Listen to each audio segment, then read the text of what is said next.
Les référendums en Ah. France ne sont permis que pour l'organisation des pouvoirs publics. Alors, ce qui est large, mais qui ne comprend pas cela. C'est pas possible, Donc, ça. il ne peut pas passer par cette Non, pirouette que serait le référendum, non, finalement. non, c'est pas possible.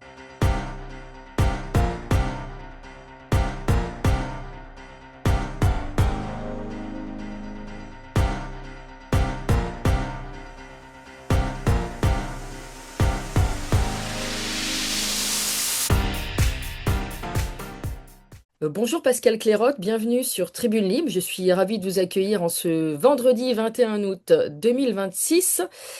Vous avez un parcours assez riche. Je vais vous poser des questions dessus pour qu'on vous découvre. Et vous avez fondé, hein, tout seul ou cofondé? Non, non, avec ma collègue Patricia Serrazet, qui, elle, contrairement à moi, est une journaliste professionnelle. Ouais.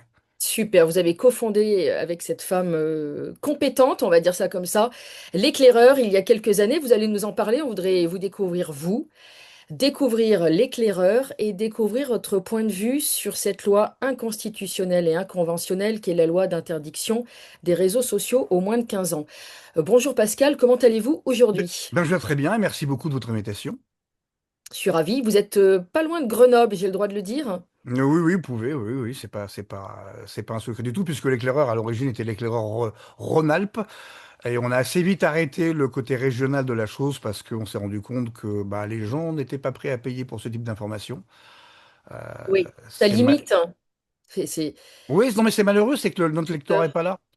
Oui, C'est d'accord. que les enquêtes régionales, parce que ce qu'on voulait faire à l'origine, c'était mélanger à la fois des enquêtes régionales, parce qu'il y a un déficit total, pas qu'en Rhône-Alpes, hein, ou pas qu'en Auvergne-Rhône-Alpes, mais de partout en France, hein, d'enquêtes qui sont faites au niveau local ou régional. Et ça demande énormément de temps. C'est tellement étroit en fait que les gens soit ne lisent pas, soit tout simplement bah, ne sont pas prêts à payer pour. Et donc on s'est rendu compte assez rapidement que ce pourquoi les gens étaient prêts à payer, eh bien c'était plutôt du national et surtout de l'international. Donc Mm. on s'est recadré et d'où le nom aujourd'hui qui n'est plus que l'éclaireur tout court. C'est très bien, même si vous restez rhône-alpin, vous êtes Oui, national et oui. international, d'autant plus que vous me disiez hors caméra que vous parlez 8 langues. C'est quand même assez rare pour un Français. Alléluia. Oui, bah, Et je les ai appris sur le terrain, c'est tout. C'est parce que j'ai la chance de vivre très longtemps à l'étranger, dans des pays différents. Donc, si on ne fait pas l'effort d'apprendre la langue, surtout quand on y travaille, hein, on n'y est pas en vacances, Mm, et qu'on est sur le terrain, bon, bah, ça facilite grandement les choses. Donc, c'est pas exactement. très compliqué. Vous avez fait une école de commerce à l'étranger, dans quel pays? En Norvège, En Norvège. C'est hmm. beau? Oui, c'est beau, oui. Et puis, mais au bout d'un moment, si on ennuie très vite, quoi. Ce sont les pays scandinaves, quoi. C'est particulier. C'est très beau pour y aller en vacances, mais j'avoue qu'au bout de 6 ans, j'en ai eu marre. D'accord. Et là a commencé votre côté polyglotte. Oui, enfin, je parlais déjà l'anglais et l'allemand avant, donc en plus du français. Mhm. Et donc, pour des raisons familiales, mais aussi parce que j'avais appris à l'école, comme tout le monde. Mais le côté familial aide aussi. Et puis, oui, non, effectivement, étant sur le terrain, quand vous restez, c'est pas si compliqué que ça, une langue à apprendre. Et puis, quand on en a pris une langue étrangère, la seconde est plus facile à apprendre, et la troisième est encore plus facile à apprendre. Enfin, c'est un petit peu le principe Berlitz, quoi. Monsieur Berlitz qui parlait, lui, je sais plus combien de langues. Alors, les 8 langues, je les parle toutes parfaitement couramment. Je ne les parle pas toutes parfaitement couramment, hein. Parfaitement couramment, j'en parlais quatre, on va dire à la limite cinq. Les trois autres, on va dire que je les baragouine suffisamment pour pouvoir me débrouiller au quotidien. Voilà, je vais pas pouvoir avoir une discussion intellectuelle ou politique ou académique de très haute volée, mais ça suffit pour faire son marché, pour aller boire un café avec les gens et discuter du temps et de choses et d'autres, quoi. Voilà. Vous avez vécu dans des pays étrangers, on peut savoir lesquels? Oui, bah oui, tout à fait. Bah, je vous ai dit la Norvège, j'ai également Mhm. vécu au Maroc, j'ai également vécu en Afghanistan, au Soudan, au Niger, enfin que des pays pendant ouais, une bonne quinzaine d'années, des pays qui étaient très calmes, on va dire. Voilà. Oui, comme vous dites. Mm. Vous avez, après cette école de commerce, donc ce diplôme, quel est votre parcours finalement enfin, Ah ben moi, dans j'ai l'axe. commencé comme contractuel de la fonction publique, et puis ensuite, je suis passé dans le conseil en management. Et puis ensuite, j'ai eu une double activité simultanée, toujours dans le conseil, mais pour une boîte américaine qui faisait de l'intelligence concurrentielle. Voilà, d'un côté. Et de l'autre côté, je faisais des missions d'expertise pour la Commission européenne et l'ONU. Voilà. D'accord. Donc des missions qui étaient plutôt situées en zone de conflit ou post-conflit, avec Voilà quoi, donc sur des problématiques de développement ou bien sur des problématiques électoraux. Électorales, pardon, excusez-moi. Électorale, tout à fait, oui, oui. Électoraux, qu'est-ce que je dis moi? Donc vous avez mené des études avec quel genre d'outils, juste pour savoir, par curiosité. Ah ben, quand on fait des études, bon, par exemple, j'ai été le chef d'un projet d'études de la réforme et de la restructuration de l'administration provinciale afghane. Là, les outils, il n'y a pas le choix, hein. On est sur le terrain, on va parler aux gens, on regarde comment ça se passe. Donc il n'y a pas d'outils particuliers. Maintenant, des outils d'analyse qui sont tous qui sont extrêmement communs, quoi. Hein, on va se plonger dans la législation locale, on va regarder ce qui se passe, on va discuter avec des gens, en interviewer d'autres, leur demander ce qu'ils pensent, comment ça fonctionne, comment est-ce qu'ils aimeraient que ça fonctionne, etc., etc. Voilà. Puis ensuite, on formule des recommandations. C'est un travail d'étude, tout ce qu'il y a de plus classique, tout ce qu'il y a de plus classique, hein. Il y a rien de D'accord, bien donc compliqué en la matière. vous restez connecté au réel en tout cas.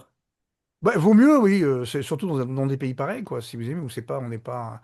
Non, non, non, on n'est pas là à tirer des plans sur la comète, hein. C'est extrêmement opératoire. Et est-ce que c'est tout ce vécu qui vous a conduit finalement à créer l'éclaireur, qui a été d'ailleurs fondé en quelle année? Ça fait 6 ans, en 2021. En Hmm. 5 ans, pardon, en 2021. Ouais, voire même, on a réellement commencé en janvier 2021, mais on avait fait les premiers pilotes datent de 2020. Et en fait, on a été le premier média journalistique français sur Substack. Ah, très bien.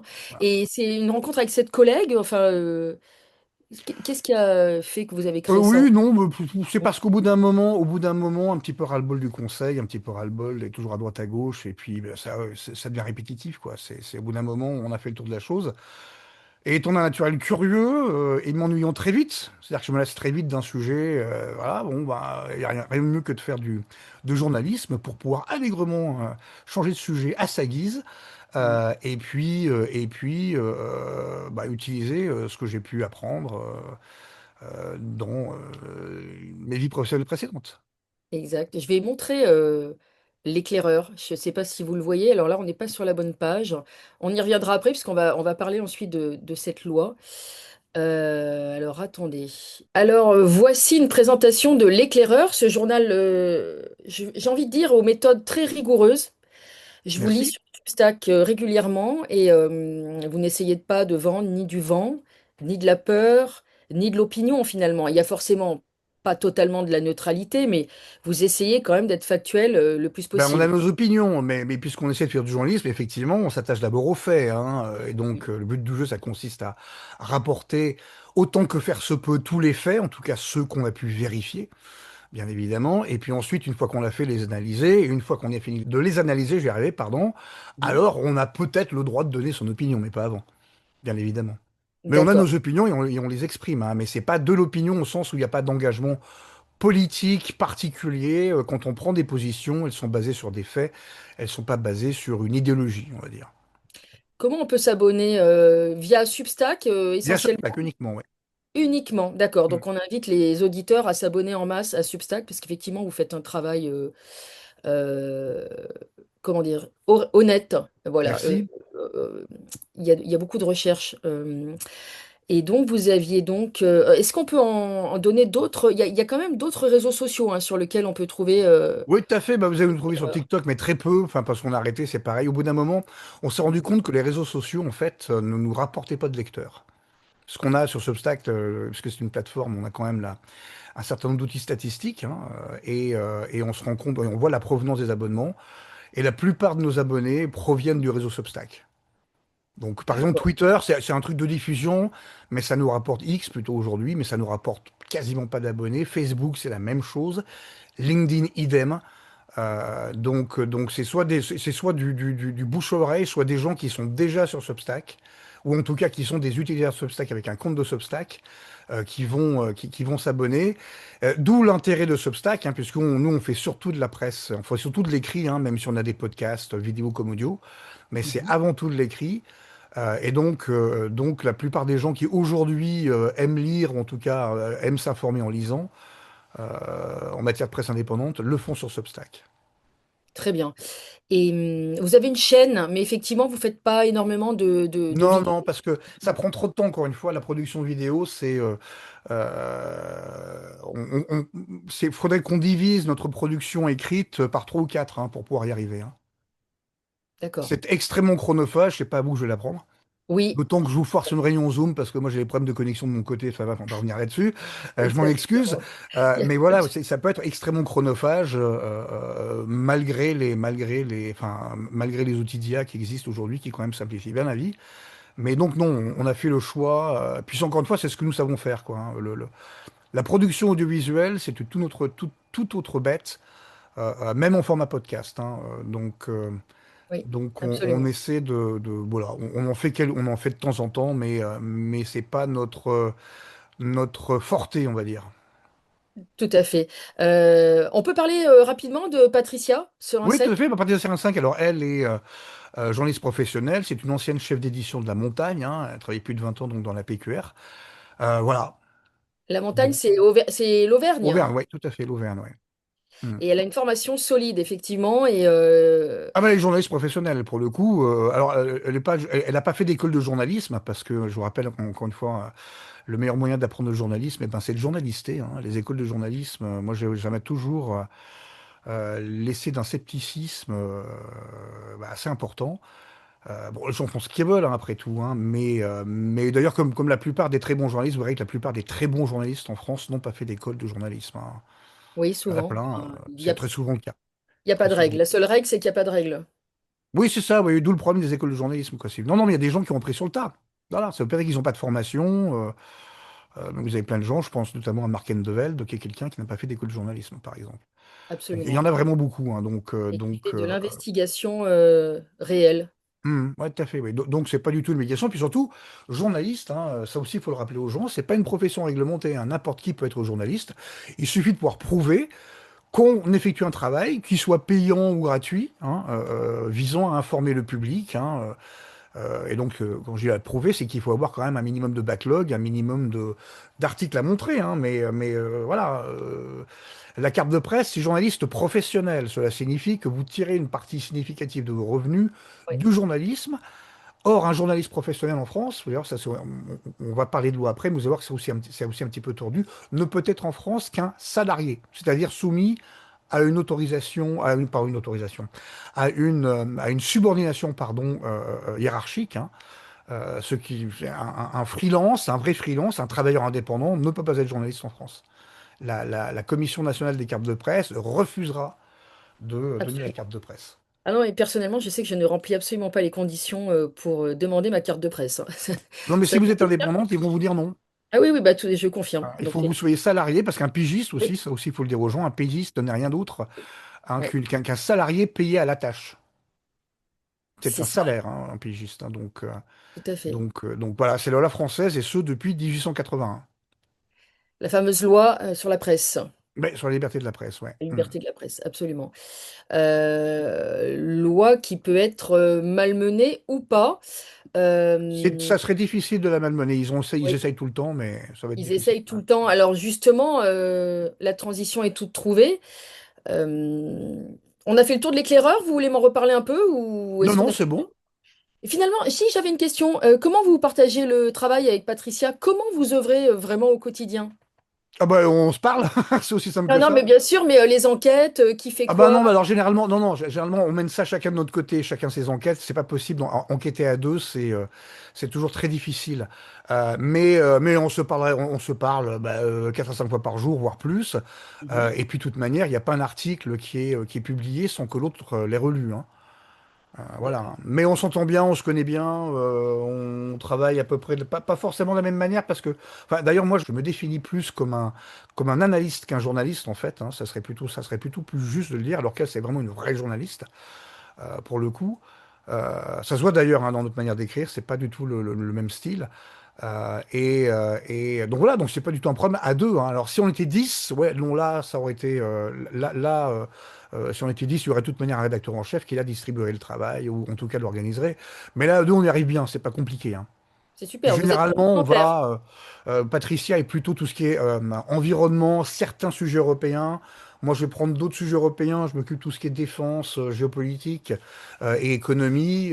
Voilà. Donc Très on a bien. chacun nos sujets de prédilection et donc ça se fait naturellement. Donc c'est une complémentarité parfaite, finalement, Parfait, je sais pas, mais en tout cas, ça marche. qui fonctionne, on va le dire comme ça. Très bien. Est-ce que vous voyez à l'écran la loi de censure, la censure de la loi? Oui, je la vois. Parfait. Alors ça, c'est une bonne nouvelle. Euh, j'ai envie de lire cet extrait du communiqué de presse du Conseil constitutionnel du 14 août 2026. Statuant sur deux saisines parlementaires, le Conseil constitutionnel censure l'article 1er de la loi qui prévoyait d'interdire l'accès des mineurs de moins de 15 ans aux services de réseaux sociaux en ligne, tout en relevant que l'exigence constitutionnelle de protection de l'intérêt supérieur de l'enfant et l'objectif de valeur constitutionnelle de prévention des atteintes à l'ordre public sont de nature à justifier une limitation de la liberté d'accès de mineurs à ces services. Le Conseil juge que les dispositions contestées, d'une part, portent une atteinte disproportionnée à la liberté d'expression et de communication et, d'autre part, n'ont pas prévu les garanties légales propres à assurer le droit au respect de la vie privée. Donc nous avons encore un garde-fou dans ce Conseil constitutionnel. Vous expliquez que cette loi est inconventionnelle et inconstitutionnelle. Est-ce que vous pourriez préciser aux Oui, auditeurs alors tout la à fait. différence? Alors, c'est deux choses tout à fait différentes. En fait, si vous voulez, quand il y a une loi en France, vous avez deux niveaux de contrôle de légalité. Vous avez le contrôle de constitutionnalité qui est fait par le Conseil constitutionnel. Et une fois que la loi a été promulguée, c'est-à-dire validée par le Conseil constitutionnel et signée par le président de la République, faut-il encore que les degrés d'application qui permettent donc l'application de cette loi, c'est comme le port salut, c'est écrit dessus, soient eux-mêmes contrôlés par le Conseil d'État qui là peut les annuler au motif qu'il serait contraire aux engagements internationaux de la France. C'est-à-dire que nous avons, avec cette loi, ils ont quand même réussi cet exploit parfaitement délirant, ou en tout cas extraordinaire, donc de pondre une loi inconstitutionnelle. Je me demande comment, enfin les députés qui l'ont votée, s'ils ne le savaient pas, bah écoutez, on a un sérieux problème dans la sélection du personnel politique français, mais en plus inconventionnelle parce qu'elle est contraire à la fois au DSA, donc au règlement européen, et au Oui, RGPD, autre règlement européen. Hein. Alors donc en fait, on n'a pas qu'un seul garde-fou, on en a plein. Et donc, outre l'inconstitutionnalité de cette loi, il y a aussi un autre problème dont personne ne parle, et c'est que, et bien sûr, l'inconventionnalité, on reviendra plus tard sur les détails, hein, notamment l'article 28 du DSA, et il y a également un autre problème, c'est qu'en fait, la France, d'après le DSA, ne peut pas réglementer directement les très grandes plateformes. C'est la seule prérogative de la Commission européenne. Or, aujourd'hui, au niveau de l'Union européenne, il n'y a aucun consensus pour l'imposition de limites d'âge sur les réseaux sociaux. Dans certains pays, ça ne passera pas, notamment la Suède, pour des raisons de respect de la vie privée, puisqu'ils vont considérer que ce que font les enfants, d'ailleurs, comme en France, hein, c'est ce qu'en tout cas, c'est ce que le droit français dit, ce que font les mineurs est la responsabilité de ceux qui exercent l'autorité parentale, pas celle de l'État. C'est également le cas en Allemagne, où il y a une commission parlementaire qui a mis de très grandes réserves, hein, quant à des limites d'âge. Donc nous voyons que le grand projet d'Emmanuel Macron, qui visait à se mettre en avant en étant le leader du mouvement auquel il félicitait les autres de se joindre, est tombé à plat. Donc voilà. Puis soyons francs, hein, une liberté, ça court dès la naissance. Un nourrisson, dans les faits, a exactement les mêmes libertés que vous et moi. Hein. La seule différence entre un mineur et un majeur, c'est que le mineur, lui, va exercer ses libertés, comme je l'ai dit, bah, sous la responsabilité de ceux qui détiennent l'autorité parentale. Hein. Donc on ne peut pas restreindre l'accès aux réseaux sociaux à toutes les personnes de moins de 15 ans. C'est pas possible, c'est inconstitutionnel. Il faudrait préciser quel réseau, dans quelles conditions, exactement ce que, vous voyez, quand vous avez donc l'extrait de l'arrêt, hein, pour le coup, ou oui, la décision plutôt du Conseil constitutionnel qui le dit très clairement. absolument. Vous avez stabilo-bossé tous les passages Mhm. importants, tous les arguments du Conseil constitutionnel, finalement, pour empêcher cette loi Les de explications, oui, donc pas les arguments, mais enfin, les explications, là, explication. c'est une explication juridique. Absolument. Et en fait, vous disiez, alors peut-être dans une interview très justement, vous disiez la seule solution désormais pour Emmanuel Macron de parvenir à ses fins, c'est de passer par un référendum. Ah non, moi j'ai pas dit ça. Ça, c'est dans un article de ma collègue, effectivement, qui analyse, pareil, la constitutionnalité du référendum proposé par Emmanuel Macron. La réponse est non, puisque les référendums ne sont pas faits pour trancher de sujets de société. Les référendums en Ah. France ne sont permis que pour l'organisation des pouvoirs publics. Alors, ce qui est large, mais qui ne comprend pas cela. Ça, c'est pas possible, Donc, ça. il ne peut pas passer par cette Non. pirouette que serait le référendum, Non, finalement. non, c'est pas possible. D'où le fait qu'il a demandé à Lecornu de revoir sa La copie, copie. ce que Mm. dans les faits il n'a pas à faire, puisque ce n'est pas le président de la République qui gouverne en France, mais c'est le gouvernement, c'est ce que dit notre Constitution. Mm. Et puis aussi les tentatives d'essayer de faire passer ça en force au niveau européen, tentatives qui, pour le moment, Échoue. sont infructueuses et à mon avis, et d'après ce que j'entends à Bruxelles, le resteront. Oui, justement, vous dites très justement, nous sommes encore en lien avec des institutions à l'éclaireur, donc vous avez quand même des Ben, on informations a de... des sources, on fait du journalisme, donc si vous avez Ouais, mieux, on se contente pas simplement d'aller vérifier ce qui se dit sur Internet. Ça, c'est de la recherche primaire, c'est normal, ça permet de négocier le boulot, mais on va surtout aller parler à des gens, oui. Donc sur un sujet pareil, nous sommes bien naturellement aller parler à des gens du Conseil d'État, à des gens de la Commission européenne et à des gens de la Cour de justice de l'Union européenne et puis de la Cour européenne des droits de l'homme, voilà, qui nous ont tous dit la même chose, c'est parfaitement pas possible. c'est pas Vous ne pouvez possible. pas faire Donc, cela. Non. vous ne voyez pas du tout comment Emmanuel Macron pourrait nous laisser ce cadeau empoisonné avant de Non, non, partir. non, non. Non, mais encore une fois, il faut bien comprendre une chose, c'est que, euh, qu'on le veuille ou non, c'est dans le droit, il y a une hiérarchie des normes. Ce qu'on appelle la Oui, hiérarchie des normes. Vous savez ce qu'ils appellent l'état de droit. En fait, l'état de droit n'a rien à voir avec ça, mais c'est pas grave. La hiérarchie des normes, on est bien d'accord. Euh, Au-dessus, aujourd'hui, du droit français, il existe également tout un droit supranational, alors européen, celui de l'Union européenne, mais également en matière de droits de l'homme et de liberté, ben, toute la jurisprudence de la Cour européenne des droits de l'homme découle directement de la Convention européenne des droits de l'homme. Et donc ça, oui. effectivement, on ne peut pas passer à côté, quoi, ni par-dessus, ni par-dessous. La CEDH, finalement, c'est l'organe suprême. Alors oui, pour les affaires vraiment 100% droits de l'homme, oui. Mm. Alors même si, encore une fois, je vous rappelle que les arrêts de la CEDH ne sont pas exécutoires, hein. Il est convenu, toutes les parties signataires ont convenu de les exécuter. Ce qui est tout à Ah, fait différent, c'est-à-dire qu'on peut parfaitement, un pays peut parfaitement dire non, ça j'applique pas. décider C'est de ne pas arrivé, la... ça arrive d'ailleurs régulièrement, hein. C'est rare, mais ça arrive. Enfin, c'est rare. Ça arrive plusieurs fois par an.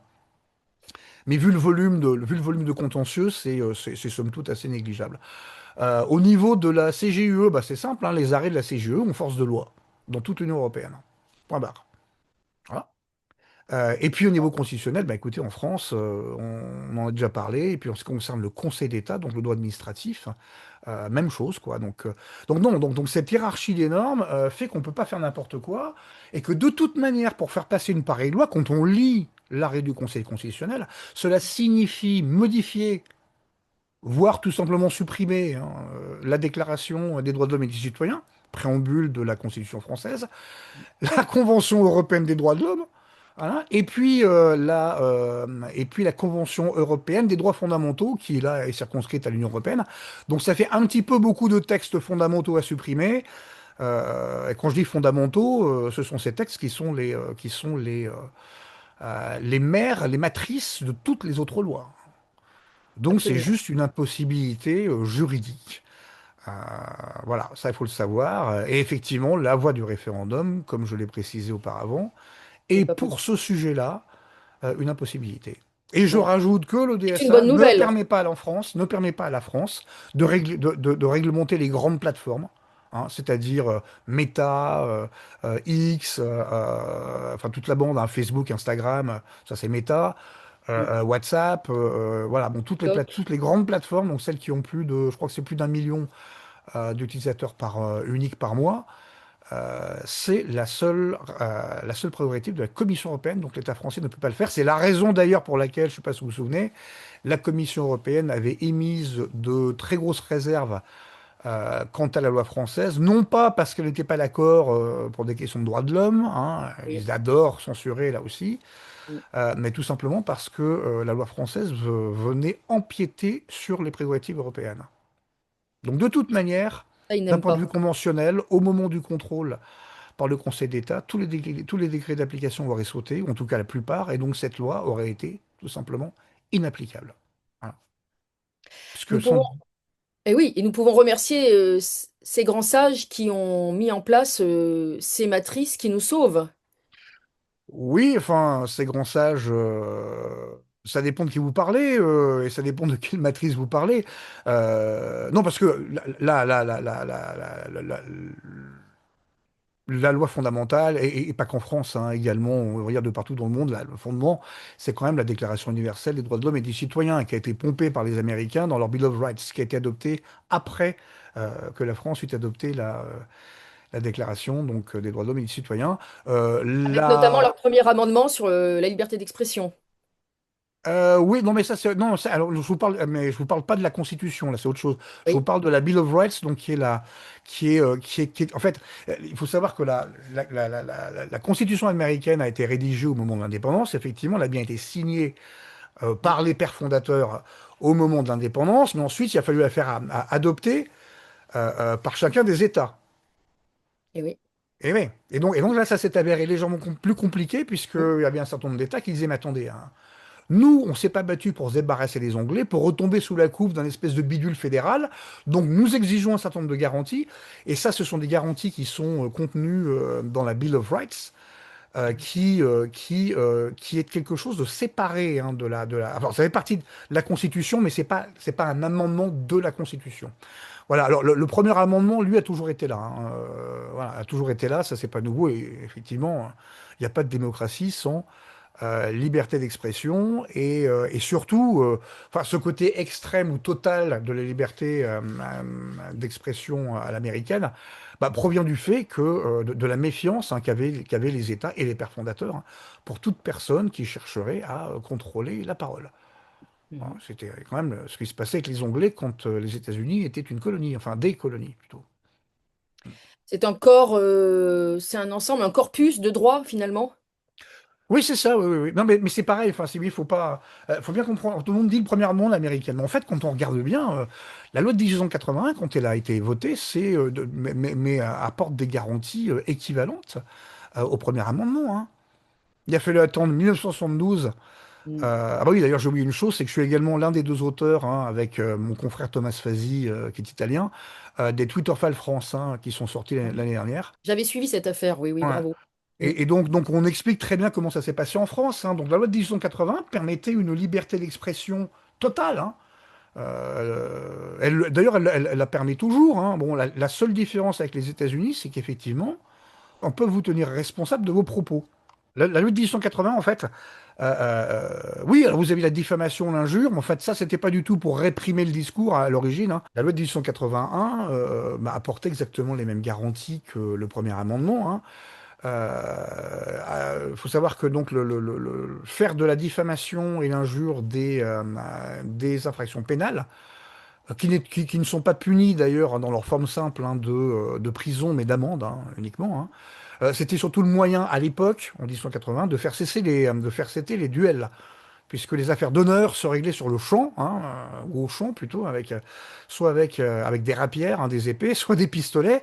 Ça faisait des blessés, parfois des morts. Donc c'était avant tout pour ça, pour cela. Alors la pratique du duel, naturellement, est une pratique réservée à la très bonne société, hein, c'est-à-dire la noblesse et la très grande bourgeoisie. Comment dire, le fermier ou l'ouvrier moyen ne se battait pas en duel, hein, bien évidemment. Hein. Et donc c'est pour ça que ça a été fait en fait. Mais quand on regarde réellement, bon, euh, alors, outre le fait, effectivement, de pouvoir être traîné en diffamation par une personne s'estimant offensée hein, pour injure ou diffamation, Mhm. il y avait un autre. Hein. Faut voir il suffit de voir, mais ce qui peut être écrit dans la presse française ben, à la fin du 19e, et puis dans l'entre-deux-guerres, hein, y compris des choses parfaitement vomitives, hein, parfaitement antisémites.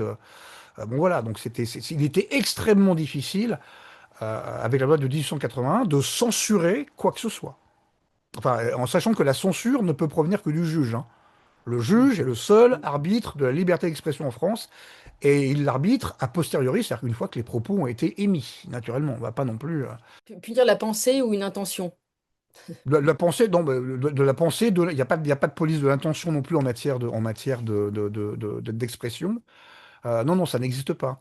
Et donc, il a fait la de 1972 et la loi Pleven pour qu'on voit débarquer une forme de contrôle, ou en tout cas de contrôle du discours dans la loi de 1981, puisque la loi Pleven donnait le pouvoir à deux associations, à l'époque c'était la LICRA et puis le MRAP, hein, Mhm. d'ester en justice comme partie civile, c'est-à-dire d'initier tout simplement des mises en examen à Mhm. partir du moment où l'injure ou la diffamation ben, concernait des groupes d'individus ou des individus en raison de leur appartenance nationale, ethnique, religieuse. Voilà.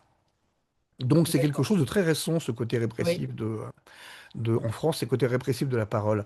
Alors on va vous dire que oui, mais c'était pour lutter contre le racisme. C'est pas vrai à l'époque. C'était surtout pour lutter contre le Parti communiste qui commençait à sérieusement rouler dans les brancards en matière d'immigration. Eh ouais. Mhm. Curieusement, le Parti communiste a été à l'époque, et il a été, on va dire, jusqu'au milieu des années 80, enfin, jusqu'à ce qu'il ait fait partie plutôt des gouvernements du gouvernement Mauroy, donc après l'élection de François Oui. Mitterrand, Oui. était vent debout contre l'immigration. Il y a notamment ce fameux épisode où une section du Parti communiste était allée démonter en région parisienne, alors je me souviens plus de Montfermeil-les-Cormeilles, Montfermeil-les-Cormeilles, un truc dans le genre, était allé démonter un,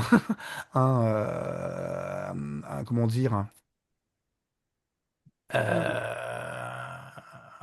un un hôtel de camp, migrants, en fait, un hôtel de migrants, à d'accord. coups de bulldozer, hein. Ah oui, d'accord. Et à Quelle horreur. l'époque, Georges Marchais avait donné un fameux discours. Il disait qu'il fallait à tout prix mettre un terme à l'immigration légale comme illégale, euh, à moins de vouloir voir plus de travailleurs au chômage. Si vous avez mieux, il y avait vraiment une grosse tension à ce niveau-là dans la société française à cette époque-là. Puis ensuite, on a vu la loi de 1890, la loi Guesso, qui, elle, s'attaquait au négationnisme et au révisionnisme. On a vu ce que ça donnait avec Forisson, avec Risson, avec des gens qui ont été condamnés pour cela, hein. Moi, je ne les ai pas vus changer d'avis. Bon, donc Oui, c'est vrai.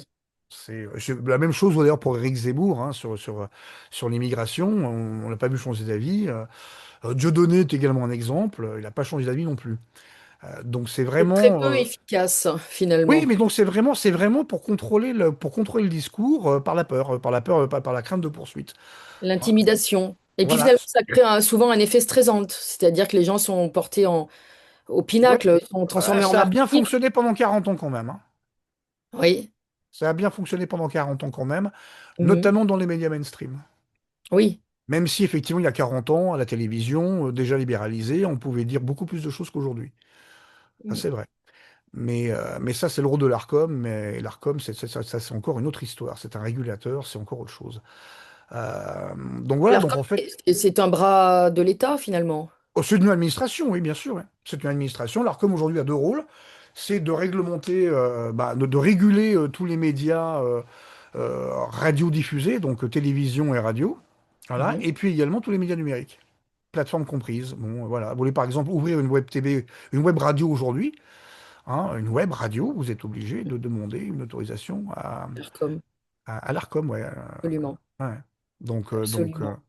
voilà, mais ça, encore une fois, c'est autre chose. Ça, et justement, c'est le problème. Le problème, c'est que l'ARCOM aujourd'hui est le coordinateur des services numériques, hein, nommé dans le DSA.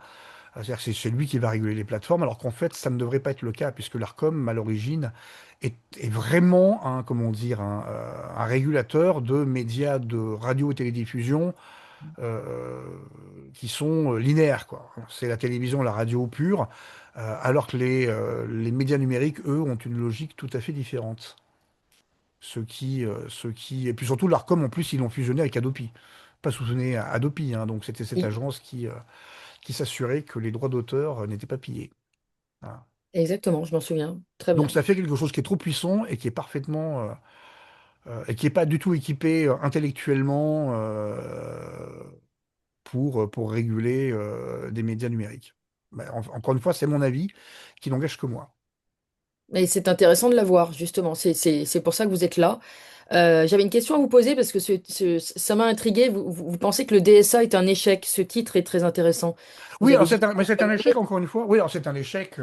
Alors alors attention. Alors bon, première chose dans le DSA, alors tout le monde le vilipende et moi en premier parce qu'effectivement ce qui est prévu en matière de contrôle par des voies obliques, hein, donc en sanctionnant les plateformes du discours est proprement scandaleux et ne serait-ce que pour cela, ce règlement n'aurait jamais dû être adopté et pas être voté par le Parlement européen. Mais ça ne veut pas dire non plus qu'il n'y a que des mauvaises choses dans le DSA. Bien au contraire, il y a énormément de très bonnes choses, comme par exemple le fait que de fournir un service de communication chiffré et anonyme ne constitue pas en soi une activité illicite. C'est bête, mais pour toutes les messageries chiffrées, Signal, WhatsApp, Telegram, c'est absolument fondamental. Il y a également l'article 28 qui là va nous intéresser en ce qui concerne la loi qui voulait interdire les réseaux sociaux aux moins de 15 ans. L'article 28 qui dit que on ne peut imposer aux plateformes de traiter de données personnelles supplémentaires pour déterminer l'âge d'un utilisateur. C'est intéressant ça parce que si en France on avait imposé donc l'interdiction aux moins de 15 ans d'accès aux réseaux sociaux, alors on aurait dû demander à tout le monde, c'est le but du jeu, hein, de s'identifier, ce qui aurait signifié traiter des données personnelles supplémentaires, ce qui est interdit par le DSA. Et le RGPD, puisque le RGPD va considérer qu'un token ou un certificat émis par un tiers de confiance est une donnée personnelle, puisqu'elle ne garantit pas l'anonymat. Absolument. Mais ça, Emmanuel Macron le sait. Donc, était-ce un effet d'annonce pour une fois de plus créer une forme Moi, je d'électro-choc? crois, je crois, encore une fois, ça fait 10 ans que j'observe ces gens Mhm. ne pas comprendre la maxime de Montesquieu qui disait qu'on ne touche à la loi que la main tremblante. Ils font même bien pire que ça. Ils utilisent la loi comme un instrument de communication politique afin de propulser leur propre carrière. Donc moi, je suspecte, encore une fois, c'est mon opinion qui Mhm. n'engage que moi, je suspecte fort Emmanuel Macron d'avoir essayé d'utiliser ce type de choses pour se forger une stature européenne et commencer à négocier des choses avec des partenaires européens en vue de choper un poste européen à partir du moment où il n'était plus à l'Élysée. Bah, Et ça, c'est ça, mon... Voilà. c'est même un secret de polichinelle puisque c'était écrit dans les dossiers Epstein. Oui, mais ça, mais ça, c'est ce que pense Epstein maintenant, ou en tout cas ceux avec qui il discute. Là, je parle vraiment de cette loi. On l'a vu systématiquement prendre son bâton de pèlerin, aller convaincre les uns, puis les autres, et puis tweeter bienvenue au club ou bienvenue dans le mouvement, pardon. Bon voilà, donc je pense il y avait ce besoin-là. Maintenant, effectivement, c'est parfaitement. Enfin bon, voilà. Donc, on voit vraiment que. Et puis aussi un autre aspect qu'il faut pas oublier, c'est le nudge, hein. Ils utilisent également beaucoup la loi comme un nudge. C'est-à-dire que même si la loi n'a aucun effet, elle suffit à faire peur aux gens. Et ça, ils s'en sont rendus compte durant la Covid. Bien sûr, c'est de l'ingénierie sociale C'est finalement. ça. Ils vont utiliser ça pour faire de l'ingénierie, ce qui est parfaitement idiot, hein. Mais Mhm. une gravité sans nom, parce qu'une loi s'applique. Mhm. A Le priori, c'est fait nudge pour être appliqué, quoi. est fait pour être appliqué en Donc les principe. juges doivent pouvoir également l'appliquer. Or Oui, là, et être cette loi est tout à fait applicable. inapplicable. Et donc, comme le Inapplicable. DS en Et matière. le nudge, je tiens à préciser, parce que vous le savez, ça veut dire coup de coude en fait, hein. Ouais, c'est poussé, c'est incité. Inciter les gens à. C'est ça, voilà. Bah, l'image qui revient, qui est la plus, comment dire, qui est la plus Parlante. parlante, oui, pour décrire ce que le nudge est, vous savez, c'est coller un autocollant de mouche dans un urinoir fait que ces messieurs urinent pas à côté. Vous voyez ce que je veux vous dire? Ils vont être tentés d'uriner sur la mouche. Donc ils vont pas uriner à côté. Vous voyez? Donc c'est de la manipulation, c'est de la Mhm. manipulation, c'est de l'ingénierie sociale, ouais, c'est de la manipulation. Et ça, ils l'ont découvert durant la Covid, notamment avec les attestations, etc. Et depuis, ils n'en sont jamais revenus. Donc il y a beaucoup de nudge. Et donc le DSA, pourquoi le DSA ne fonctionne pas? Ben, tout simplement parce que là, en matière de contrôle du discours, la justice française, dans trois arrêts, pardon, fondateurs qui ont été rendus en l'espace de 16 jours. Donc la justice a envoyé un message quand on connaît ce kilo d'oncement hein, en France. Donc 3 arrêts fondateurs en 16 jours sur l'application du DSA qui ont été rendus en septembre 2025. La justice française a répété que la liberté d'expression était la norme et que la restreindre eh bien, demandait euh, ou exigeait plutôt eh bien, des propos manifestement illicites établis par des preuves concrètes. Mhm. La justice a également répété que eh bien, s'exprimer de manière anonyme n'est pas en soi illicite. Elle a réitéré que la critique admissible, hein, qui est un concept juridique que l'on doit à la CEDH, là pour le coup, hein, est également licite. Et puis surtout, elle a dit que, mais attendez, euh, la justice veille à ce que les plateformes ne soient pas l'arbitre de la liberté d'expression, ce qui signifie que la justice dispose du monopole du contrôle d'exercice de toutes les libertés, Mhm. dont la liberté d'expression, et c'est d'ailleurs son rôle. Sans ce monopole de contrôle de l'exercice des libertés, on n'aurait plus de justice. Enfin, en Vous tout la cas, voyez comment, la justice française d'aujourd'hui? pardon? Vous la voyez comment, la justice française Ça d'aujourd'hui? dépend laquelle, ça dépend laquelle, hein. Vous avez la justice pénale qui est une honte démocratique totale. Alors pas à cause des magistrats, hein, forcément, hein. Il y en a des bons, il y en a des mauvais, c'est comme de partout, hein. Voilà, mais à cause mais les moyens qu'on leur donne. Je vous rappelle qu'en France, on a moins de procureurs par 1000 habitants qu'en Albanie. Je vous jure. En Albanie. Faut bien se mettre ça dans le crâne. On a une justice qui est en déshérence, enfin qui n'est pas en déshérence, mais qui est indigente, quoi, et donc qui n'a pas les moyens de fonctionner. Hein, on a pu le voir d'ailleurs lors de l'affaire Liana. Si vous voulez, on a vu la sortie d'Emmanuel Macron, qui a été suivie tout de suite d'un communiqué de presse particulièrement musclé du premier président de la Cour de cassation et du parquet général de cette même Cour de cassation, disant non, non, non, non, non, non, arrêtez de dire que c'est nous, on n'a pas les moyens. Et c'est vrai, elle n'a pas les moyens. On le voit qu'elle n'a pas les moyens. Les tribunaux, enfin, voilà. Alors, en justice pénale, c'est dramatique parce que vous avez des gens des victimes, qui n'obtiennent pas justice. Vous avez des gens qui sont en détention provisoire et qui restent beaucoup trop longtemps hein, avant d'être jugés, ou bien qui, jugés, retournent en première instance, retournent en détention provisoire et ils restent en attendant leur appel. Voilà. Donc on a une justice aujourd'hui qui est en déshérence totale. Alors, euh, il y a, cela dit, une partie de la justice qui s'est montrée très politique, hein, notamment en 2017, puisqu'on lui doit le coup d'État judiciaire qui a porté Emmanuel Macron au pouvoir. Je parle bien sûr de l'affaire Fillon, hein. Oui. Une enquête préliminaire bouclée avec une mise en examen, enfin bouclée en un mois et demi, sur un dossier politico-financier. Je trouve que je n'avais jamais vu ça de ma vie. L'affaire des Si, costumes? si. C'est-à-dire que c'est aux magistrats là qui ont organisé donc l'élection d'Emmanuel Macron. Alors, ils n'étaient pas tout seuls, hein. Il y avait également une partie de la haute fonction publique et puis Mhm. tous nos chers oligarques. Mhm. La plupart de ces magistrats aujourd'hui, enfin non, quasiment tous ces magistrats ne sont plus là aujourd'hui. Ils sont tous à la retraite, ils ont tous dû Ah partir, oui. ils ont tous plus de 67 ans. Donc il y a eu un changement de génération au sein de l'institution judiciaire, hein, et toutes, hein, qu'elles soient pénales, civiles, administratives et financières, je parle de la Cour des comptes, là, bien sûr.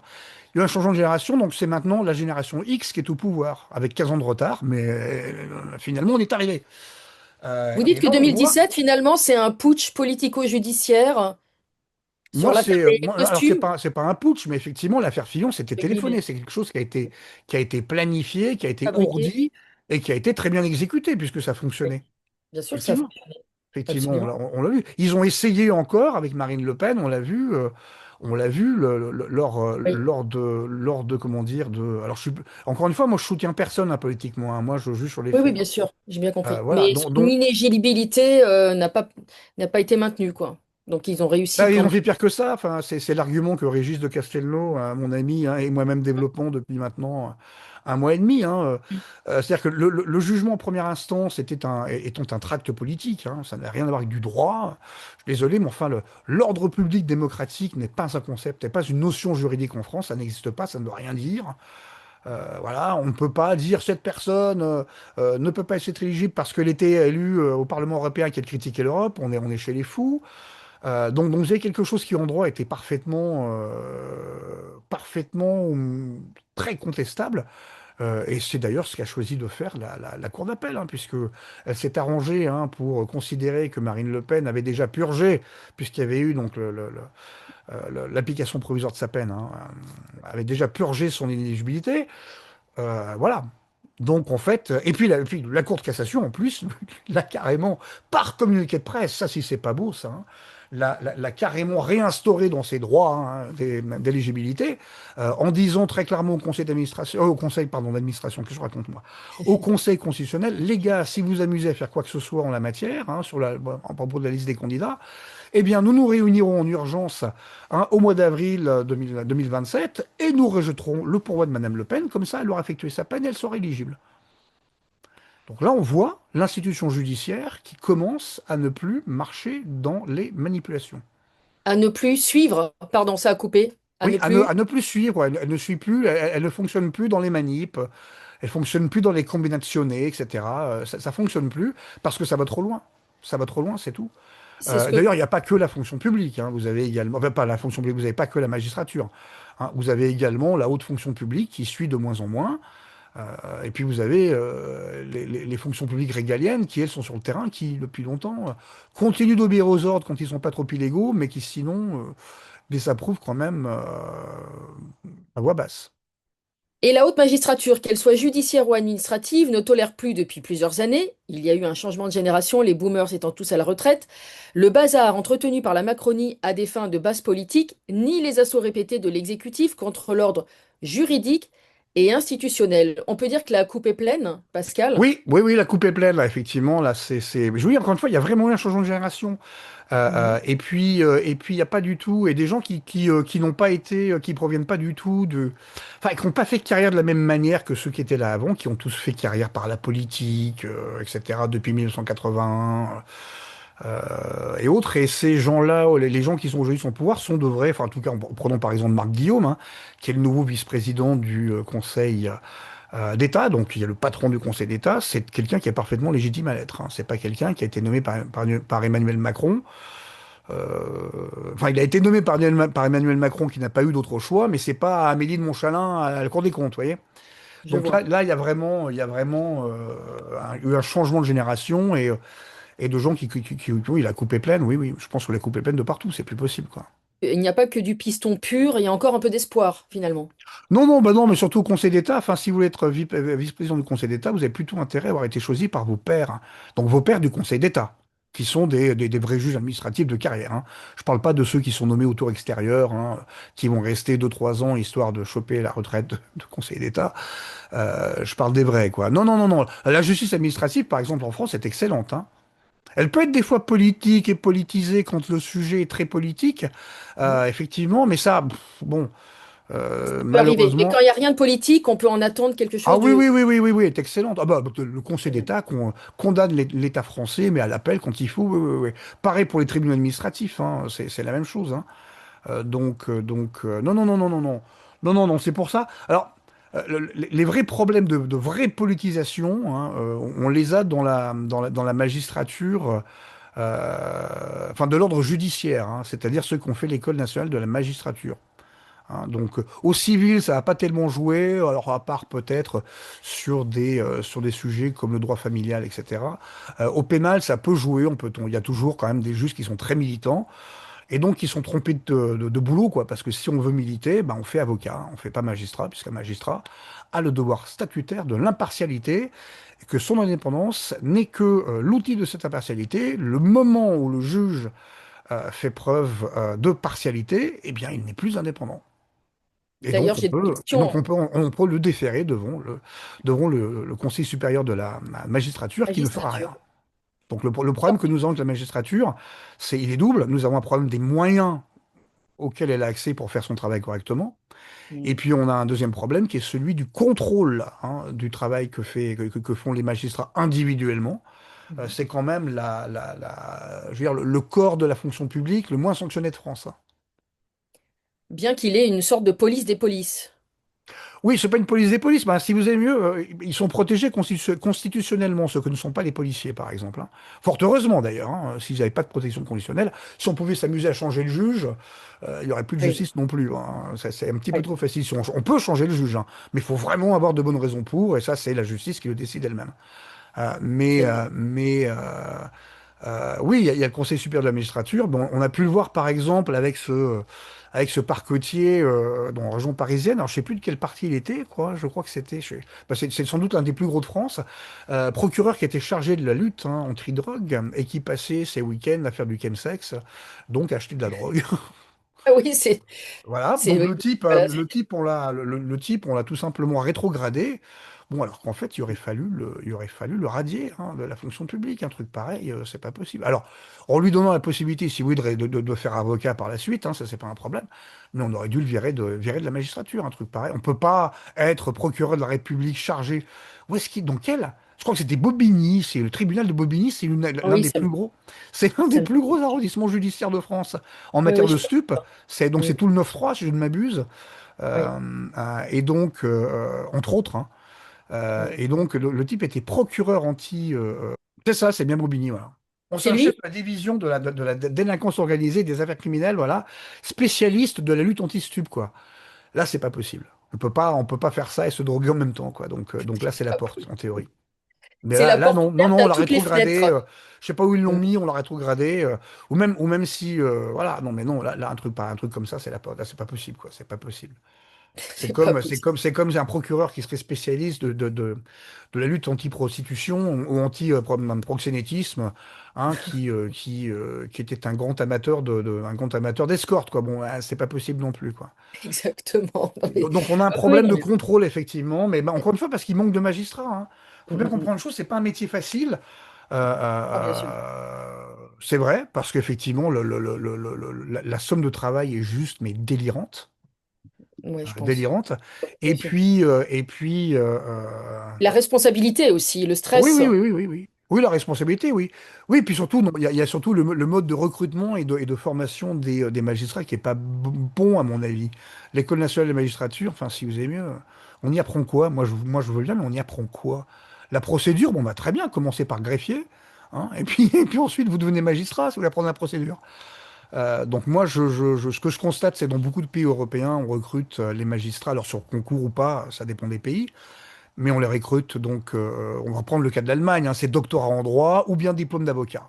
Voilà. Donc ce qui est à peu près même nombre d'études, taille d'études, voilà. Et voilà. Alors selon que ce soit la justice fédérale ou la justice du land, c'est pas les mêmes voies. Enfin bon, c'est un peu différent, mais il n'y a pas d'école nationale de la magistrature, quoi. Ça n'existe pas. Mhm. Ils ont des écoles de formation continue parce que quand vous passez d'un poste à l'autre, hein, quand vous passez de juge d'instruction à vice-président ou à président d'une cour correctionnelle, par exemple, ou d'une cour d'assises, là, il est bien évident que c'est pas le même braquet et que la procédure, faut bien rattraper. Donc, ils ont des écoles de formation continue, hein, mais ils n'ont pas d'ENM ou pendant, je crois que c'est 3 ans l'ENM, je ne m'abuse, plus un ou 2 ans de stage. Minimum. Ou Ouais. pendant 3 ans, mais qu'est-ce que vous faites à Bordeaux pendant 3 ans à l'ENM? Moi, je me demande vraiment, quoi.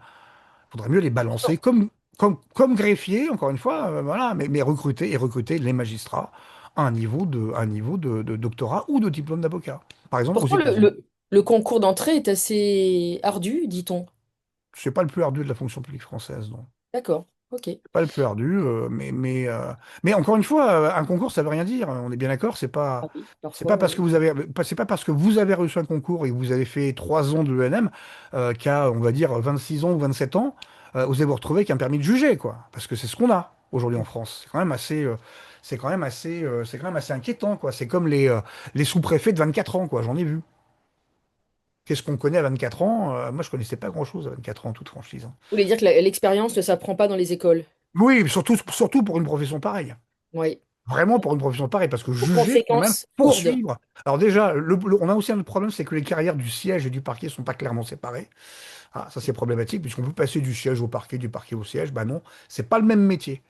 Hein, poursuivre, c'est un métier, juger, c'en est un autre, et on devrait séparer les deux. Ce qui permettrait d'ailleurs de recruter mieux, et ce qui permettrait également des progressions de carrière plus rapides pour les magistrats, donc tout le monde serait content. Mais ça, encore une fois, c'est mon opinion. Mais voilà, mais bon, soyons francs, hein, il y a effectivement des juges politisés. On va avoir par exemple tout ce qui est droit des étrangers, quoi. Là, on va avoir une politisation assez De gauche? importante. On va le voir, on va voir. Alors, dans les tribunaux de commerce, ça c'est encore une autre histoire. C'est plus de la politisation, ça c'est une forme d'entre-soi qui frôle parfois la corruption. Enfin bref, on est connu en France par une justice commerciale quand même qui sont très mauvais. Mais ça, c'est aussi une autre histoire. Mais bon, encore une fois, elle n'est pas parfaite, hein. La justice, elle est humaine et c'est pour ça qu'il y a trois niveaux de juridiction, hein. Donc, Mm. première instance, appel et puis cassation. Je voulais vous demander ce que vous pensiez de l'affaire du mur des cons. Ah bah, c'est gravissime. Là, ça, pour le coup, c'est gravissime. C'est-à-dire que même un syndicat de magistrats, je dis bien de magistrats, hein, qui fait ce genre de truc, c'est juste pas possible, quoi. C'est-à-dire, encore une fois, neutralité. Neutralité des magistrats. Que vous critiquiez, alors factuellement, hein, le gouvernement, quand vous êtes syndicaliste, ça, c'est votre droit le plus parfait. Mais alors de faire un truc comme ça dans un local syndical de la magistrature, non, non, c'est pas acceptable, quoi. C'est pas acceptable du tout. Même si voilà, vous avez le droit de le dire en privé, mais enfin, c'est un local syndical, quoi. Ça, c'est pas du tout, ça ne se fait pas. Ça, c'est une faute lourde. Et personne n'a été sanctionné d'ailleurs. Bon, ils ont le droit de le penser, ils ont le droit de le dire entre eux, Mhm. mais ils n'ont pas le droit de l'afficher comme ça enfin, l'afficher comme ça Mhm. sur un mur, non. Mhm. Et qu'est-ce que vous pensez de Laurent Fabius et de son parcours? De Laurent Fabius et de son Oui. parcours. Ben, Laurent Fabius, c'est un énarque, hein, qui vient du Conseil d'État, si je ne m'abuse. Mhm. Vous parlez quoi du son contaminé, du coupable, du responsable mais pas Et pas coupable? coupable, voilà. Et puis de l'affaire du pass tout récemment aussi. L'affaire du pass vaccinal, vous dire. Oui, absolument. Oui, enfin, Fabius, alors, mais là, c'est pas un parcours, ça, ce sont plutôt des décisions et des actes, hein. Faut savoir quand même, Laurent Mhm. Fabius, c'est quand même l'homme qui avait dit, alors que c'était écrit en toutes lettres dans notre Constitution, qu'il était hors de question que l'on puisse procéder à une modification de la Constitution par voie de référendum. Ah bah, si la Constitution s'est pas décidé de... et donc qu'il était hors de question de réformer la Constitution par voie de référendum, alors que non, une Constitution, c'est quand même méchamment décider de l'organisation des pouvoirs publics, hein, puisque la Constitution eh bien, détermine l'articulation des institutions. C'est parfaitement délirant. Donc non, non, nous avons affaire à un néoconservateur pur jus, c'est quelqu'un qui n'a jamais été de gauche. D'ailleurs, le Parti socialiste, hein, depuis fort longtemps, n'est plus de gauche. Mhm. Bon voilà, Ça, c'est dit. c'est typiquement la caste, l'élite. Bon voilà, sur le pass vaccinal, alors, sur toute la Covid, moi, ce que j'estime, c'est qu'il faudrait faire une opération type Manopolité, hein, à l'italienne, c'est tout mettre sur la table, et Oui. puis poursuivre les gens qui ont besoin d'être poursuivis, parce qu'on a toujours une ordonnance, hein, de 1944 qui n'a pas été abrogée, qui est l'ordonnance sur l'indignité nationale. Alors, c'est pas une peine pénale, simplement on vous dit que ce que vous avez fait est tellement grave, parce que vous avez menacé donc l'intérêt supérieur de la nation et l'égalité des Français entre eux. Mhm. Pas mal ça, l'égalité des Français entre eux. Mhm. Tout ce qui est passe vaccinal, tout ça, bah, que ces gens se prennent un procès comme ça. Et l'indignité nationale, tout ce que ça fait, bah, ça peut faire qu'on vous interdit tout un certain nombre de professions, la fonction publique, journalisme, banquier, communication, lobbying, avocat, voilà. Et on peut même, si on estime que vous avez causé un dommage financier important à la collectivité, on peut même saisir vos biens, mais on vous fout pas en tôle. C'est-à-dire qu'en fait, on vous met au banc de la société. On vous permet de vivre, hein, toujours, hein, mais vous n'avez plus vos droits civiques, etc. C'est une Euh, mort sociale, hein. non, c'est pas même pas une mort sociale. Non, non, c'est pas une mort Non? sociale. Non, non, non, non, non, non. Alors, Mhm. effectivement, si vous êtes fonctionnaire et que vous êtes frappé de l'indignité, enfin, en 44, vous étiez frappé de l'indignité nationale, vous perdiez vos droits à la retraite, hein, ça, effectivement, hein. Mhm. Mais c'est pas une mort sociale. Non, non, pas du tout. Non, non, c'est simplement dire que vous n'avez plus le droit de participer à toute une partie des activités de la cité, hein, de la vie de la cité, parce que vous en êtes montré indigne par vos actes. Voilà. Donc moi, Vous devenez donc un sous-citoyen. c'est pas un souci. Non, non, non. Non, vous ne devenez pas un sous-citoyen. On vous exclut temporairement. Temporairement. C'est un Mhm. petit peu une sorte. On vous exclut temporairement de la vie de la cité. C'est pas un sous-citoyen, hein. Non, non, vous avez les mêmes droits, les mêmes droits sociaux, etc. Non, non. Mhm. Simplement, vous n'avez plus le droit d'avoir un mandat électif, plus le droit d'avoir de mandats syndicaux, plus le droit de diriger des associations, des entreprises, plus le droit d'être banquier, plus le droit d'être avocat, etc., etc. Donc ça laisse beaucoup C'est- de choses, hein. Vous pouvez Oui, être. c'est une mise au banc?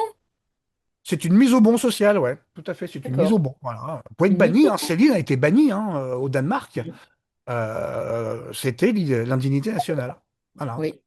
Donc ça, on devrait le refaire parce que ça permettrait de...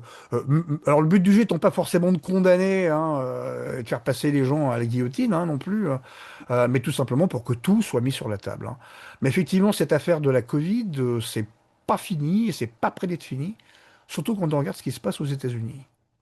Oui, avec le procès de Anthony Fauci. Effectivement, en France, c'est comme un, comment dirais-je, comme un abcès non crevé. Oui, mais ça finira par crever d'un moment à un autre, et puis de toute manière, ceux qui arriveront au pouvoir après Macron seront obligés de le crever. Ça va faire partie des choses qu'ils vont devoir traiter, qu'ils le Eh veuillent bien, ou non. parfait, c'est ma transition toute trouvée. Comment vous voyez l'après-Macron? Comment vous voyez 2027? Et vous voyez comment l'avenir de Macron et aussi l'avenir de la France sur le plan politique. Alors, vous n'avez pas de boule de cristal, mais comme vous êtes quand même particulièrement bien informé et que vous savez ce qui est possible ou pas, notamment politiquement et juridiquement, comment vous voyez un peu les choses à peu Alors près? écoutez, bon, la première chose, je pense que tout le monde a compris, hein, que le second tour de la présidentielle serait très vraisemblablement, on verrait très vraisemblablement s'affronter Jean-Luc Mélenchon et Marine Le Pen. Bon, voilà. Oui, je vous ai Juste, entendu dire ça jusque-là, je avec... prends pas trop de risques. Bon, voilà. Oui, oui, oui, vous avez dit ça avec Régis de Tout Castelnau, à fait, effectivement. voilà. Donc pour le moment, ça semble à peu près évident quand on regarde les sondages. Voilà, alors à moins d'actes de Dieu, ou alors à moins que le bloc central trouve un candidat unique, ce que je ne vois pas arriver parce qu'ils veulent tous y aller pour exister politiquement, parce Mhm. qu'ils ont compris que ça serait pas eux cette fois-ci et que donc il faut à tout prix pouvoir exister jusqu'à la prochaine fois. Donc que ce soit Marine Le Pen ou que ce soit Jean-Luc Mélenchon et Marine Le Pen qui soient élus, ils seront obligés de changer un certain nombre de choses, voire de procéder à un certain nombre de purges. De purger, hein, donc une partie de l'appareil d'État. D'ailleurs, c'est pour ça que l'on voit aujourd'hui la haute magistrature, la haute fonction publique ne plus marcher dans les combines, hein, de la Macronie. C'est parce qu'ils sont déjà en train de préparer l'après, et sont déjà en train de donner des gages. Les gars, vous pouvez nous faire confiance. Nous ne sommes pas les mêmes que ceux d'avant. Voilà. Euh, et ils vont. Alors l'avenir d'Emmanuel Macron, moi je le vois pénal, hein, surtout, ou plutôt, comme nous le disons avec Régis de Castelnau, nous imaginons mal comment il ne pourrait pas être pénal, hein, dans la mesure où il y a des tonnes d'affaires qui sont toujours, hein, sur le feu. Prenons par exemple McKinsey, hein, c'est quand même un gros volet sur le financement de la campagne d'Emmanuel Macron. Mhm. Je rappelle quand même l'affaire Big Malion et Sarkozy, hein, ça lui a coûté cher.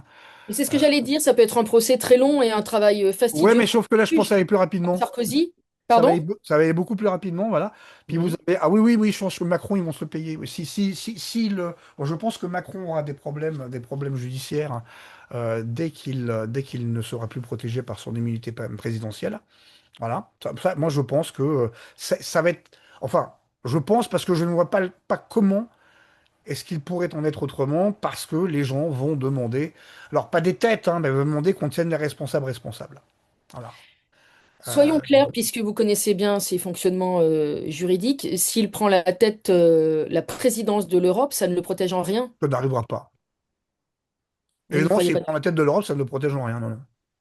Très bien, moi, c'est la réponse que je voulais Il n'y a pas entendre. de, il n'y a pas d'immunité d'un commissaire européen, ou d'un président de la Commission européenne pour Mhm. des actes qu'il aurait fait dans une capacité ultérieure. Non, non.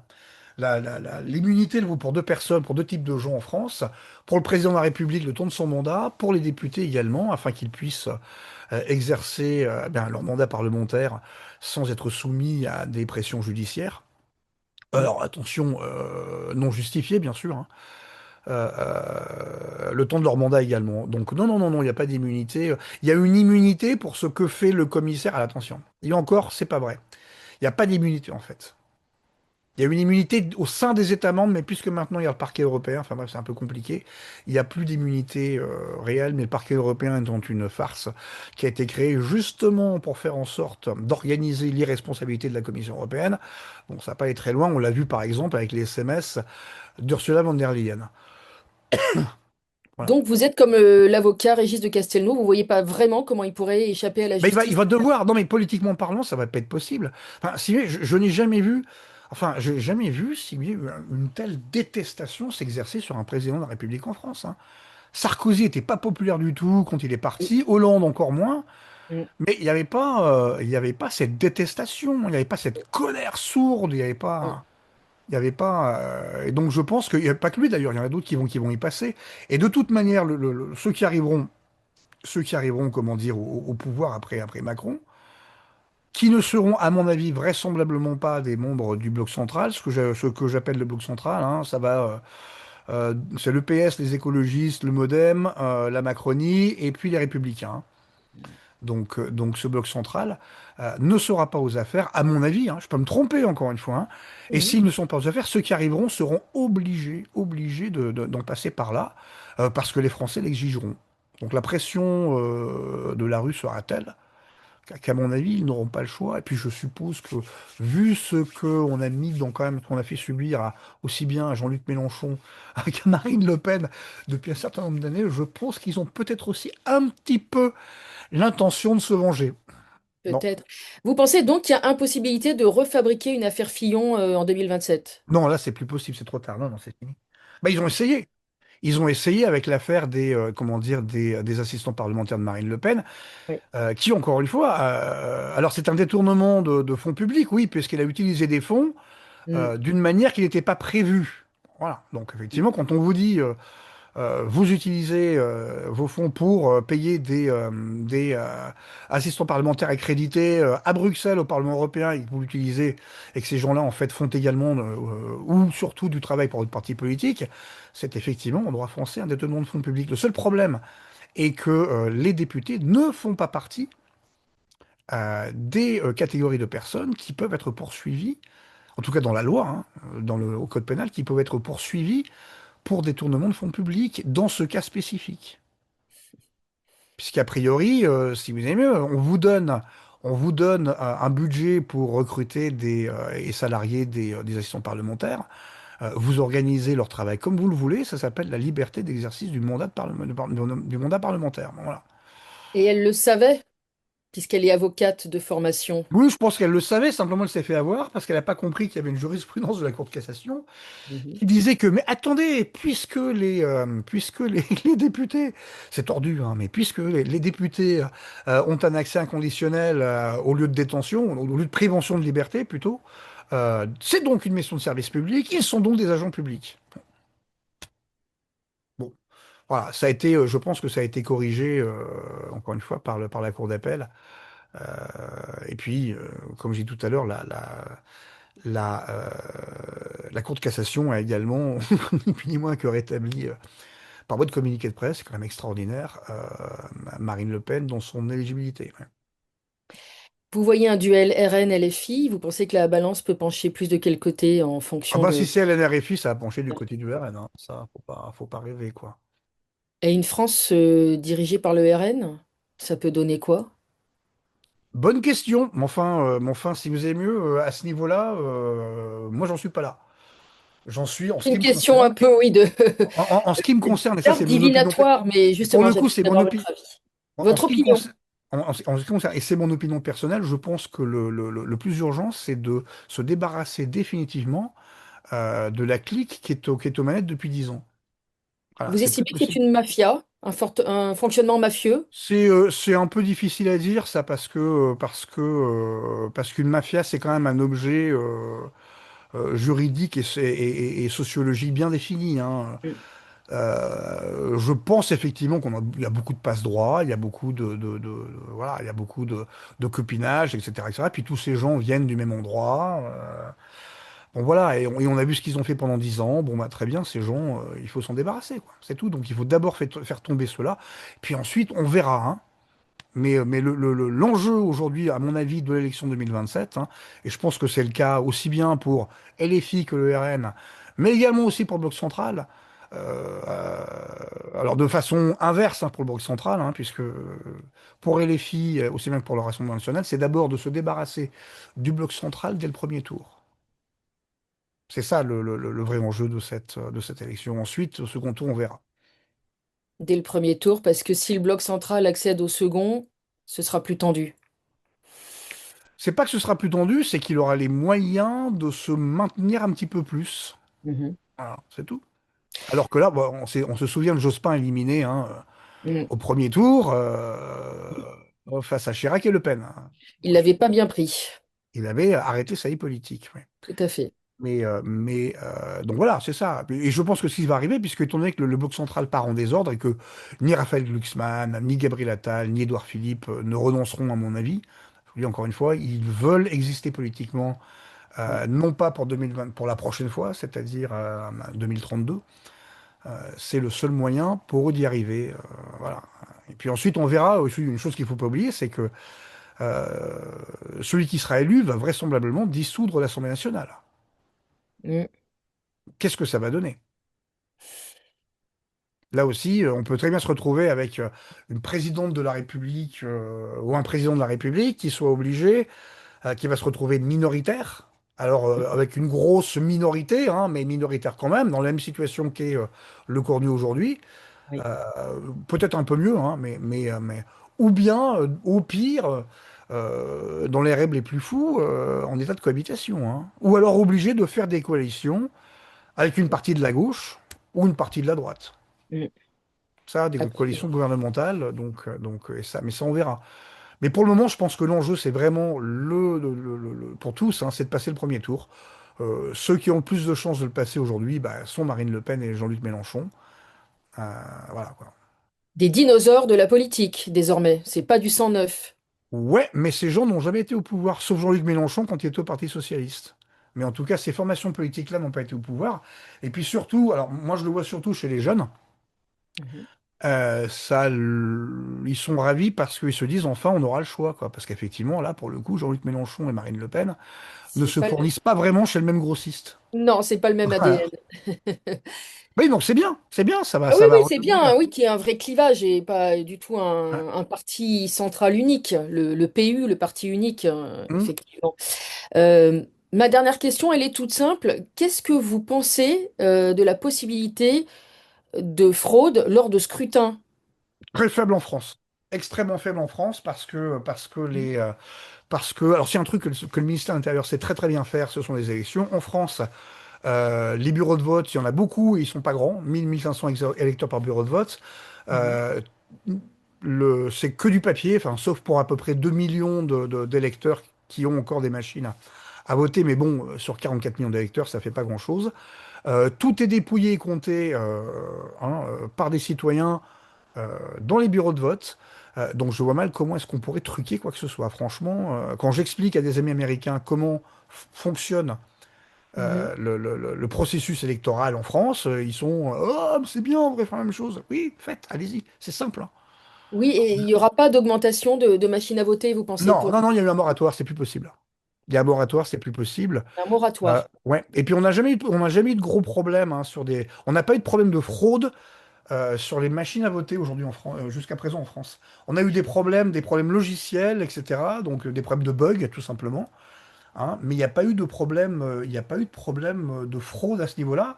Et puis la fraude, vous les fraudez comment? En bourrant les urnes. Aujourd'hui, vous avez des urnes en plexiglas, donc le mec, même le présédigitateur qui arrive qui balance 10 ou 15 bulletins au même moment dans l'urne, ça se voit tout de suite. Donc non, non, Est-ce qu'au ministère de l'Intérieur, il peut y avoir de la corruption sur non, les chiffres? C'est pas non, possible selon vous? non, non, C'est non. votre avis qui m'intéresse. Non, Je non, me non, pose non, non, vraiment la question. non, non, non, non, non, non, non, ça c'est pas. Et puis encore une fois, si jamais il y en a, c'est très facile à retracer parce qu'encore une fois, on a les urnes qui sont conservées, Mhm. on a les Oui, feuilles mais d'émargement. est-ce que c'est validé, enfin vérifié après, je veux dire? Ah bah chaque fois qu'il y a un doute, naturellement, c'est vérifié, hein. Ah bah de toute Mhm. manière, tant qu'il y a un problème, tant que par exemple le nombre de bulletins ne correspond pas, le nombre d'enveloppes, on va dire plutôt, pas le nombre de bulletins, le nombre d'enveloppes ne correspond pas au nombre de personnes sur la fiche de l'émargement, on recompte, hein.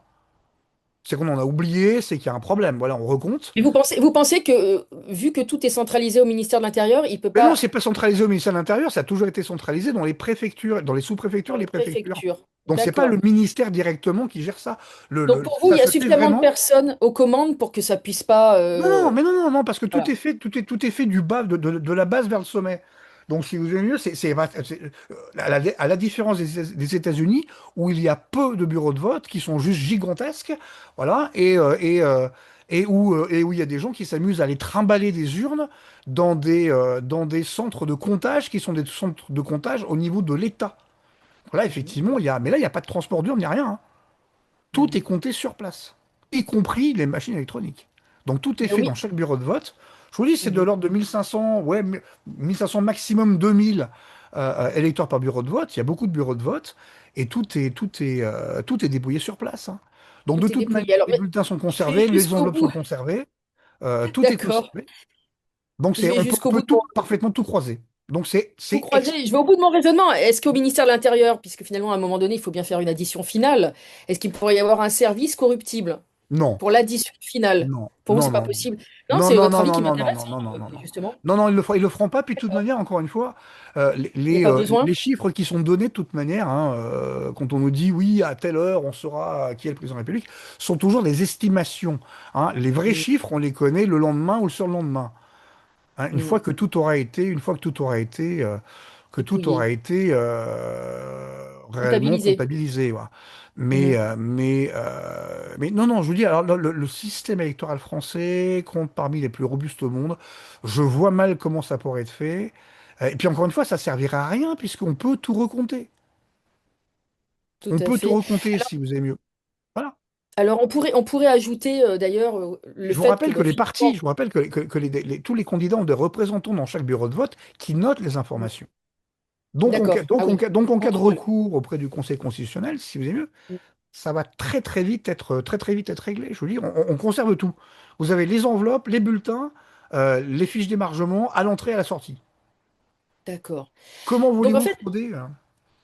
finalement, on pourrait aller extrapoler et dire, de toute façon, il est pas à quoi bon frauder? Il n'y a pas besoin, parce que finalement, l'élection présidentielle en elle-même n'a rien de démocratique, puisqu'il faut 500 signatures non anonymes, puisque la presse elle-même fabrique ses gros et ses petits candidats. Donc la presse Oui, mais ça c'est le fabrique jeu, c'est qu'il y a l'opinion. un moment, on peut pas Voilà. laisser non plus des gens, si vous voulez, Hubert Lu, Pascal Clairot qui me présente, bon, si vous voulez, voilà, on peut pas laisser faire ça. Donc il y a un moment, il faut des gens qui soient un peu sérieux. Les 500 signatures non anonymes, ce sont des signatures, comment dire, d'élus, hein, voilà. Mhm. Généralement, alors pourquoi on a choisi des élus? Ben parce que ça montrait qu'il y avait un parti politique derrière. Voilà, c'est tout. Bien sûr. Euh, Mais comment vous expliquez que certains souverainistes n'aient jamais leurs 500 signatures? Ah bah ça, c'est parce qu'ils ont pas suffisamment de soutien. Ils arrivent pas, tout simplement, ils n'arrivent tout simplement pas à les collecter, hein. C'est tout. Et pourtant, C'est compliqué, on- hein. si on Encore était une dans fois, une réelle démocratie, ces gens-là, qui ont quand même une réelle solide expérience politique, devraient pouvoir accéder à l'élection présidentielle. non, parce que ça ferait. Vous imaginez le nombre de candidats que ça ferait, sinon? Ça serait juste, déjà, il y en a beaucoup en France, hein, ce serait juste ingérable. En revanche, je dirais à ces gens, s'ils ont vraiment une compétence politique sérieuse, etc., et des heures de vol, bah, il y a les législatives, hein, pour ça, hein. Faut se présenter aux législatives pour choisir une circonscription et la travailler 5 ans avant la Oui. prochaine élection, quoi. Il y a Oui, il ça. y en a qui le font, effectivement. Il y a ça, parce Effectivement. qu'il faut bien Il y a comprendre peu. une chose, il y a ça aussi, tout le monde. Il y a une dérive parfaitement insupportable en France, c'est qu'en fait, depuis Nicolas Sarkozy, grosso modo, le président de la République, enfin, on prête au président de la République beaucoup de pouvoirs qu'il n'a pas, notamment par exemple celui de gouverner. Non, ce n'est pas le président de la République qui gouverne, ce n'est pas son rôle. Normalement, non. Sur le papier, non. Ah oui, bah voilà, donc ben, c'est la Constitution, donc c'est pas rien.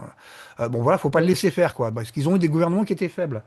Mais oui, tout à voilà, fait. bon, quand Fillon se laisse traiter de collaborateur par Sarkozy, bah écoutez, voilà quoi, hein, Oui. ça, voilà, faut arrêter. Vous ne Comment? trouvez pas que l'offre politique en France, elle est quand même...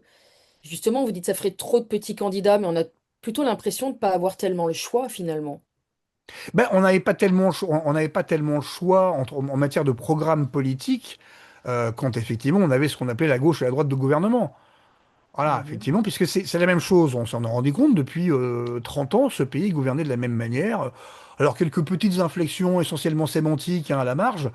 Mm. Mais voilà, mais si vous avez mieux, les petits candidats, faut qu'ils se passent voir vraiment, enfin, leur premier rôle, c'est au niveau de l'Assemblée nationale, parce qu'encore une fois, un gouvernement qui n'arrive pas à faire passer des lois ou qui fait n'importe quoi, n'arrive pas à gouverner. Dites-vous bien une chose, c'est que si Sébastien Lecornu tient encore, c'est bien parce que le Rassemblement national et LFI le veulent aussi. Oui.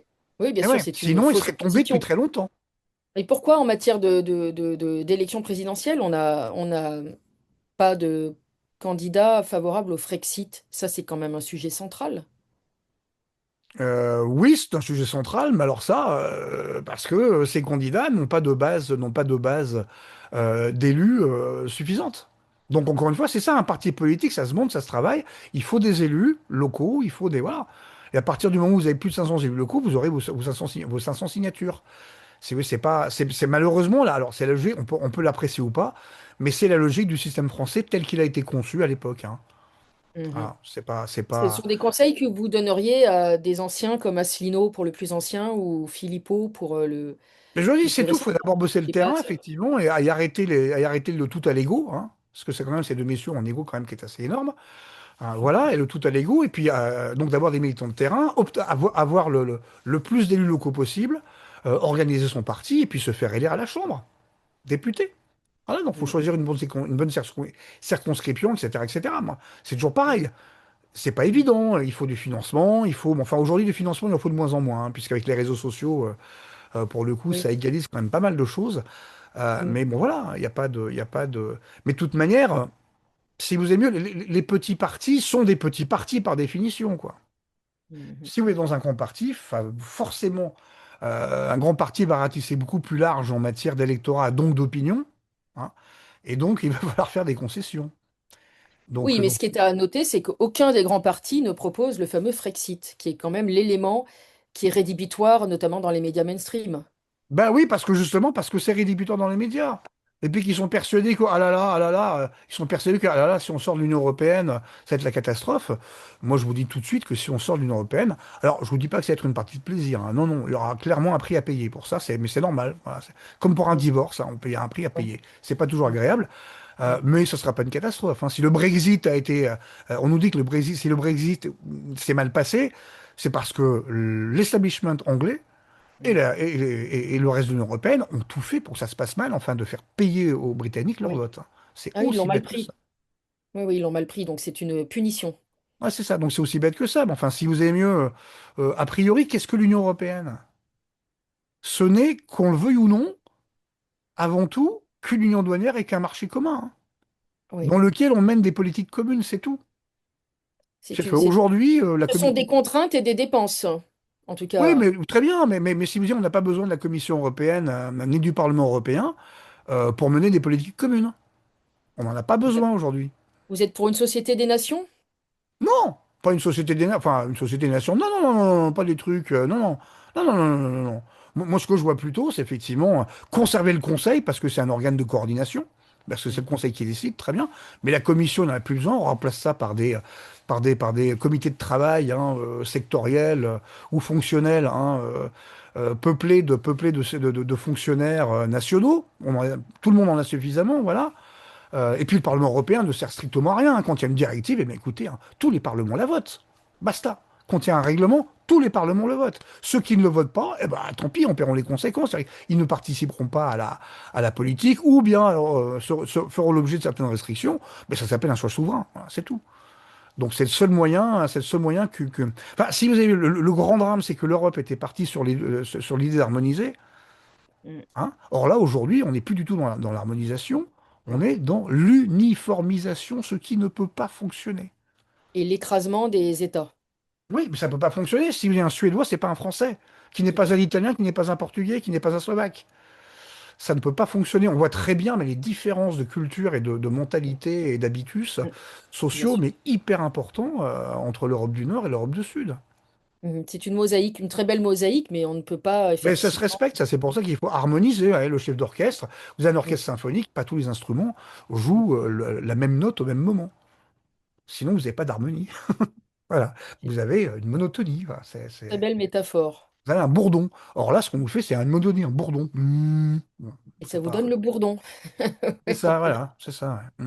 Tout à fait.